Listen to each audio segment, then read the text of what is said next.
The legend of killer की episode 35 के साथ हाजिर हूँ। तो फिर चलिए एक्सप्लेनेशन शुरू करते हैं। पिछले एपिसोड में हमने देखा था कि काजियो पीटर के बिछाए हुए जाल से बच जाता है और वह पीटर की तरफ आगे बढ़ते हुए कहता है कि चाहे तुम कितना भी सोच लो, अब बहुत देर हो चुका है। जब तक मैं इसे यूज करता हूँ तुम बिना किसी निशान के यहाँ से डिसअपियर हो जाओगे। और वह पीटर को उसके मुंह से पकड़ने लगता है और अपने मन में कहता है कि अगर मैं उसे अपने हाथ से जरा सा भी छू लूं तो वो मर जाएगा। पर ये क्या, उसने मेरे हाथ को पकड़ लिया जबकि वो उसके चेहरे के ठीक सामने था। वो डॉज कर सकता था, तो फिर उसने खुद को खतरे में डालने का चॉइस क्यों किया। और पीटर उसके हाथ को पकड़ के उसके उस जख्म को देखने लगता है। तो ये देख के काजियो के सोचता है कि ओह, उसने ऐसा दिखावा किया कि वो डॉज नहीं कर सकता सिर्फ मेरे हाथ को देखने के लिए। लेकिन ये मीनिंगलेस है, अगर वो इसे देख भी ले तो भी कुछ नहीं बदलेगा। और काजियो अपने वुल्वरिन वाले हाथ के साथ पीटर के ऊपर जोर से अटैक करता है, लेकिन पीटर उसके अटैक को डॉज कर लेता है और बड़ी तेजी से पीछे हट जाता है और अपने मन में कहता है कि उसने अपने हथेली को काट लिया और अपने पंजे से अटैक कर रहा है। लेकिन सबसे इम्पोर्टेंट बात, उसके राइट हैंड पर पंजा नहीं है, या फिर उसका क्रिएटिव अटैक उसका ब्लड है। तो पीटर काजियो को पूछता है कि तुम्हारे ब्लड में क्या है। इसने स्टील और मांस को एक पल में ही पिघला दिया है। एक इंसान के पास ऐसा ब्लड कैसे हो सकता है। यानी जो पहले ऑक्शन में उन दोनों लोगों की चेहरा जला दिया था, ये सब काजियो के ब्लड की वजह से है। और अभी जो चेन से छूटा और ये भी उसके ब्लड की वजह से पिघला है। तो काजियो कहता है कि अगर तुम जानना चाहते हो तो तुम्हें मुझे पकड़ना होगा। इसका मतलब है कि जब तक तुम नहीं मरते तो तुम्हें ये पता नहीं चलेगा। और वो फिर से पीटर के ऊपर अटैक कर देता है। तो पीटर उसके साइड हट के उस अटैक को डॉज कर लेता है, लेकिन देखते हैं कि उसके अटैक एक दीवार पे लगता है और वहां पर वो दीवार भी पिघल जाता है। ये देख के पीटर सोचता है कि वो तेज और शक्तिशाली हो गया है, इसलिए अपने पंजे से लड़ना ही उसका ट्रू स्ट्रेंथ था। उसका ब्लड की वजह से ये एनोइंग है, मैं उसके करीब भी नहीं जा सकता। और वो बार बार पीटर के ऊपर अटैक कर रहा होता है अपने पंजे से। तभी पीटर उसके जख्म वाले हाथ को फिर से पकड़ लेता है और कहता है कि जहाँ तक मुझे पता है ये सिर्फ कुछ ही लोगों में तुम्हारे जैसा ब्लड होता है। मुझे लगता था कि वो बहुत समय पहले ही गायब हो गया था, लेकिन मैं हैरान हूँ। तुम जरूरी टॉक्सिक लेपर्ड पाम लेगेसी से होंगे। और ये सुन के काजियो हैरानी से सोचता है कि उसे ये कैसे पता। और पीटर कहता है कि मैं ये फैक्ट जानता हूँ कि उसके सभी डिसेंडेंट मारा जा चुका है, तो तुम कैसे जिंदा हो। और हमें फिर से एक पास्ट का सीन दिखाया जाता है जहाँ पर एक घर जल रहा होता है और वहाँ पर एक आदमी कहता है कि क्लैन हेड, हमने सभी को मार डाला है। टॉक्सिक लेपर्ड फैमिली का दुनिया से सफाया हो गया है। तो हेड कहता है कि तो फिर चलो चलते हैं। तभी उसका आदमी कहता है कि हालांकि क्लैन हेड, हमें इन सब का क्या करना चाहिए। तो क्लैन हेड कहता है कि ये तो वहां पर देखते हैं कि ड्रम में बहुत सारे बच्चे होते हैं जिन्हें असल में पॉइजन में डुबाया गया होता है। और वो आदमी फैमिली हेड को कहता है कि हमने उन सभी न्यू बॉर्न बेबीज को मार डाला है जितना टॉक्सिक लेपर्ड फैमिली पाल रहे थे, बस एक के अलावा। क्या हमें उसे भी मार देना चाहिए। और मैं बता दूं कि ये जो बच्चा जिंदा है ये असल में काजियो होता है, और ये जो क्लैन हेड है ना, ये असल में स्वर्ड घोस्ट का फादर होता है। उसने काजियो की पूरी फैमिली यानी क्लैन को एकदम मार डाला होता है। तो फैमिली हेड काजियो को देखकर सोचता है कि एक जीवन जो इस केओस में बच गया है। फिर वो अपने आदमी को कहता है कि वेल, ये बुरा आइडिया नहीं है, कोई एक ऐसा जो उसके ब्लड लाइन को पोजेस करता हो। और काजियो का वॉइस ओवर आता है, यही से वंडरिंग घोस्ट ब्लड के साथ मेरे कड़वे रिश्ते का शुरुआत हुआ। फिर हमें वंडरिंग घोस्ट ब्लड मेंशन का सीन दिखाया जाता है जहाँ पर कुछ बच्चे आपस में लड़ रहे थे और एक सभी लोग वहाँ पर बुरे हाल में पड़ा होता है। वहाँ पर सिर्फ काजियो ही खड़ा होता है। तो उनका मास्टर उन्हें कहता है कि उठ जाओ तुम सब लोग खुद को वंडरिंग घोस्ट कहलाते हो। तो वो बच्चे कहता है कि काजिया बहुत ज्यादा स्ट्रांग है। और देखते हैं कि एक बच्चे का तो पैर ही जल गया होता है, वो बेचारा दर्द के मारे जोर जोर से रो रहा होता है। ये देख के काजियो कहता है कि क्या तुम ठीक हो। और वो लड़का कहता है कि मेरा पैर जल रहा है। तो ये देख के सभी बच्चे बात करने लगता है। एक कहता है कि उसका पैर तो सच में पूरी तरह से जल चुका है। दूसरा कहता है कि अरे कोई जल्दी से डॉक्टर को बुलाओ। तीसरा कहता है कि काजियो, तुम आखिर इस बार के दौरान क्या कर दिए। और काजियो बेचारा जिसे कुछ समझ नहीं आता वो कहता है कि मैंने कुछ भी नहीं किया। और उन सभी बच्चों को इंस्ट्रक्टर देख रहा होता है बाहर से। और काजियो को देखकर सोचता है कि बहुत पहले से ही उन्होंने उन लोगों को अपने क्लैन में शामिल कर लिया जो जहर को सहन करने में सक्षम था। उन्हें जानलेवा जहर पिलाया और एसिड ब्लड देकर उन्हें इंसान बना दिया। इस तरह टॉक्सिक लेपर्ड फैमिली ने अपना डिसेंडेंट को बनाया और उन्हें पॉइजनस ह्यूमन में इवॉल्व कर दिया। बेचारा काजियो डरते हुए कहता है कि आई एम सॉरी, मुझे नहीं पता कि यह कैसे हो गया।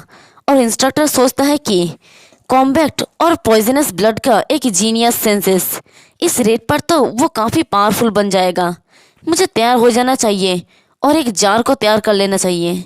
सॉरी, ये इंस्ट्रक्टर नहीं बल्कि फैमिली हेड ही होता है जिसने काजियो को मारने के बजाय यहाँ पर फैमिली में ले आया। फिर हमें इंस्ट्रक्टर को देखते हैं जो कुछ बच्चे को ट्रेनिंग दे रहा होता है और वो बच्चे एक लाइन को दोहराता है, अगर हम अभी नहीं मारते उन्हें तो हम मर जाएंगे, तो हम उन्हें मार देंगे, उन्हें पता भी नहीं चलेगा कि उन्हें काट दिया गया है। तो उनका इंस्ट्रक्टर कहता है कि और जोर से चिल्लाओ। और काजियो उन लोगों को इस तरह से ट्रेनिंग करते हुए देख रहा होता है और साथ ही उसका वॉइस ओवर सुनाई देता है। अब मैं बड़ा हो गया हूँ, मुझे नेचुरली पता चल गया है कि मेरा ब्लड अलग था, मेरे खून की वजह से कोई भी मेरे करीब नहीं आता है। तभी इंस्ट्रक्टर उसकी तरफ एक बाउल को देकर फेंकता है और बेचारा वो नीचे गिर जाता है। तो इंस्ट्रक्टर उसे चिल्ला के कहता है कि काजियो देखना बंद करो और यहाँ पर सफाई करो। तो काजियो कहता है कि मुझे माफ़ करना। फिर हमें रात का सीन दिखाया जाता है जहाँ पर काजियो गुस्से में एक पेड़ के ऊपर मुक्का मार रहा होता है और सोचता है कि मैंने क्या गलत किया, मैं इस तरह क्यों पैदा हुआ और हर कोई मुझसे नफरत क्यों करता है। और वो पेड़ पर इतना जोर जोर से मुक्का मारता है कि वो पेड़ भी नीचे गिर जाता है। इतना बड़ा सा पेड़ उसने मुक्का मार के ही नीचे गिरा दिया होता है। तभी उसका नजर एक पक्षी के ऊपर पड़ता है। जो पेड़ अभी उसके मुक्के की वजह से गिरा है वहीं पर वो रहती थी। तो वो पेड़ उस पक्षी को कहता है कि तुम और मैं, हम दोनों ही अकेले हैं, तुम रुको, मैं तुम्हें तुम्हारी फैमिली के पास वापस ले जाता हूँ। और वो उसे अपने हाथ में पकड़ के एक दूसरे पेड़ में चढ़ने लगता है और कहता है कि यही तुम्हारे लिए अच्छा होगा, तुम्हारे पास वापस जाने के लिए एक फैमिली है। लेकिन जैसे वो अपने हाथ खोलता है वो काफ़ी ज़्यादा हैरान हो जाता है और कहता है कि रुको, ये क्या हुआ। और देखते हैं कि वो पक्षी उसकी खून की वजह से पूरा मेल्ट हो चुका है। और ये देख के बेचारा काजियो का तो दिल और भी ज़्यादा टूट जाता है और अपने मन में कहता है कि हर वो चीज़ जो मेरे ब्लड को छूता है वो गायब हो जाता है, क्या मैं किसी के भी करीब नहीं जा पाऊंगा। और ये देख के काजियो रोते हुए कहता है कि आई एम सॉरी। और साथ ही उसका वॉइस ओवर कहता है कि अब से हर कोई मुझसे दूर रहेगा, मुझसे नफरत करेगा और फिर मुझे छोड़ देगा। हाँ, अगर वो किसी भी तरह मुझसे बचना चाहता है और मुझसे नफरत करता है तो ये इससे बेहतर है कि मैं उन सभी को मुझसे डरा दूँ। और प्रेजेंट में पीटर उसे कहता है कि टॉक्सिक लेपर्ड पाम का लेगेसी, आखिर तुम वंडरिंग घोस्ट क्लैन के साथ कर क्या रहे हो जिसने तुम्हारी फैमिली को बर्बाद कर दिया। तुम अपने क्लैन को रिबिल्ड कर सकते थे। तभी काजियो चिल्ला के कहता है कि चुप हो जाओ, तुम मुझे नहीं जानते फिर भी तुम बकवास कर रहे हो। तो फिर तुम कौन हो? अगर तुम डिसाइपल पीटर की एफिलिएटेड से हो तो फिर तुम जरूर ही ग्लोरी से होगे, लेकिन अगर तुम मैडम के साथ हेड टू हेड फाइट करने में सक्षम हो तो कोई तरीका नहीं है कि मैं तुम्हें नहीं जान सकूं। तो पीटर कहता है कि क्या तुम क्यूरियस हो? अगर तुम जानना चाहते हो तो मुझे हराओ। ये कह के वो अपने घुटने को उसके मुंह पे जोर से मारता है। तो काजियो पीछे हट जाता है और बड़ी तेजी से फिर से पीटर की तरफ अटैक करते हुए आता है। तो पीटर उसे देखकर अपने मन में कहता है कि उसके चिन पर अटैक ठीक से लगा, इसके पीछे बहुत ताकत नहीं था। लेकिन ये सोचना गलत नहीं होगा कि इस तरह के चोट खाने के बाद भी वो ठीक है। मैं जानता था क्लमजी अटैक्स काम नहीं करेगा, लेकिन बहुत ज्यादा ताकत का यूज करके उसे चोट नहीं पहुंचा सकता। वो शायद अपने खून बहाने को ताकत बना ले। जब तक मैं उसकी पॉइजन को बेअसर नहीं कर देता मैं जीत नहीं सकता। तभी काजियो फिर से पीटर के ऊपर अटैक करता है। तो पीटर झुक के उसके अटैक को डॉज कर लेता है, लेकिन जिस जगह पे वो अटैक लगता है वो दीवार भी पिघल जाता है। ये देख के पीटर कहता है कि क्या, आखिर मैं उसे हराने के लिए क्या करूं? तभी काजियो पीटर को एक जोर से लात मारता है जिसे पीटर एक दीवार को तोड़कर अंदर आ जाता है और सोचता है कि ये कितना ज्यादा एनोइंग है, आखिर मैं ये कैसे करूं। बट तभी उसका नजर किसी चीज पे पड़ता है। तभी वहां पर काजियो आ जाता है और कहता है कि अब तुम गिव अप कर दो, तुम्हारे पास भागने के लिए कोई जगह नहीं है। अगर तुम मुझे बता देते हो कि पीटर कहाँ पर है तो फिर मैं तुम्हें बिना दर्द के मारूंगा। अब बताओ कि पीटर कहाँ पर है। तो पीटर उठ के कहता है कि नॉट बैड। अगर तुम इस तरह लड़े तो जाहिर है कि कोई भी तुम्हारे खिलाफ नहीं जीत सकेगा। अब तुम आ जाओ। तो काजिया उसे देखकर हैरान हो जाता है और कहता है कि तुम अभी मेरे साथ जोक कर रहे हो जबकि तुम अभी इतने खतरे में हो। तो पीटर कहता है कि जोक बिल्कुल भी नहीं, मैं अब तुमसे सिंसियरली फाइट करूंगा। और देखते हैं कि पीटर अपने हाथ में एक मोप को पकड़ लेता है। तो काजियो ये देखकर सोचता है कि क्या एक मोप के साथ, और पीटर को कहता है कि क्या तुमने अभी तक हार नहीं माना। तो पीटर कहता है कि ऑफ कोर्स नॉट, अब से मैं तुम्हारे वेपन को अपना वेपन बनाऊंगा। तो काजियो कहता है कि तुम्हें अभी भी समझ नहीं आया, लॉन्ग और शॉर्ट रेंज अटैक्स मुझ पर काम नहीं करते। इसका मतलब है कि तुम किसी भी तरह से जीत नहीं सकते। तो पीटर ये सुन के मुस्कुरा के कहता है कि दैट्स राइट, लेकिन तुम इमेजिन भी नहीं कर सकते कि ये मोप तुम्हारे लिए एक घातक हथियार बन जाएगा।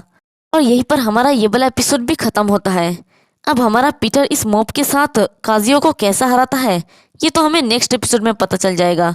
एक्सप्लेनेशन पसंद आई तो कमेंट करके ज़रूर बताना। वीडियो को लाइक और चैनल को सब्सक्राइब कर देना। शुक्रिया।